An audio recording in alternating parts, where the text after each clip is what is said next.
యేసుక్రీస్తు నామంలో మీ అందరికీ నా వందనములండి. తండ్రైన దేవుని మాటలు కొన్ని మాటలు మనం చదువుకుందాం ప్రియులరా. 2 తిమోతి రాసిన పత్రిక ప్రియులరా. మరి అపోస్తలుడైన పౌలు గారు యవనస్తుల గురించి కొన్ని మాటలు తెలియజేస్తా ఉన్నారు. మరి ఇప్పుడు యవనస్తులని యూత్‌ని చూస్తే ప్రియులారా, మరి అందరూ కూడా వారి ఇష్టాలని, వారు సంతోషాలని మరి అనుసరించే నడుస్తున్నారు. మరి దేవుడు మరి ఆయన చెప్పినట్లుగా ఆయనకి ఇష్టానుసారమైన పిల్లలుగా దేవుణ్ణి మరి వెంబడించాలని, దేవుణ్ణి ఆరాధించాలని మరి దేవుడికి మరి ఇష్టం ప్రియులారా. అదే రీతిలో తండ్రైన దేవుని ఉద్దేశం నెరవేరాలనే మరి యవనస్తుల్ని మరి భూమి మీదకి పంపించడం, మనుషులందరినీ కూడా భూమి మీదకి పంపించడం ఆయనకిష్టము.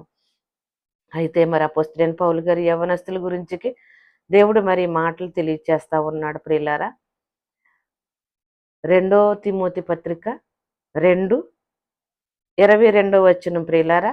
నీవు యవ్వనిచ్చల నుండి పారిపొమ్ము, పవిత్ర హృదయములై ప్రభువునకు ప్రార్థన చేయు వారితో కూడా నీతిని, విశ్వాసమును, ప్రేమను, సమాధానమును వెంటాడుము.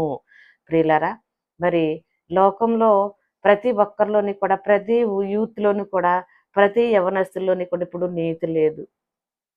కాబట్టి మరి నీతిని అనుసరించమని యవనస్తులకు తెలియజేస్తుంది. నీతి అనగా మరి దేవుని వాక్యము, దేవుని మందిరము, మరి దేవుణ్ణి మనము మరి స్తుతించటం అని మనం చెప్పాలి ప్రియులారా. కాబట్టి ప్రతి యవనస్తులు కూడా మరి వాక్యానికి చోటు ఇవ్వట్లేదు. వాళ్ళ సొంత ఆలోచనలు, యవ్వనిచ్చనలు అంటే మీకు తెలిసిందే కదా ప్రియులారా. దేవునికి ఇష్టం లేని ఈ లోకంలో ఉన్నయన్నీ కూడా యవనస్తులు మరి వాటిని అనుసరిస్తూ ఉంటారని తండ్రైన దేవుడు గద్దిస్తున్నాడు. మరి దాన్ని మరి మనం తీసుకుని దేవుడిని అనుసరించి నడిచినట్లయితే మరి ఎంతైనా మనకి మేలు ప్రియులారా.